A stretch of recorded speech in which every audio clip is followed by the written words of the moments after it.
hurries with the release of iPhone 9 due to problems in a very important market. The imminent release of the iPhone SE 2, which will be called the iPhone 9, is no longer a secret. Most likely, the announcement will take place in March this year. But now the network has new details about the device. This time regarding the fact that Apple wants to make a presentation as soon as possible in connection with the loss in an important market for itself.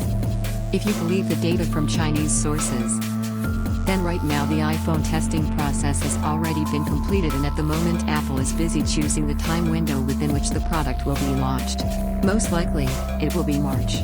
Also, according to all the same sources, such a rush is due to the fact that the manufacturer continues to lose ground in China, in the market, which is one of the largest and most important for the iPhone developer.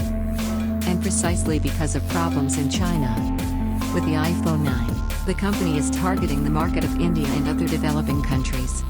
Recall that the latest rumors say that the iPhone 9 will receive a case from the iPhone 8, which means that the diagonal of its screen will be only 4.7 inches.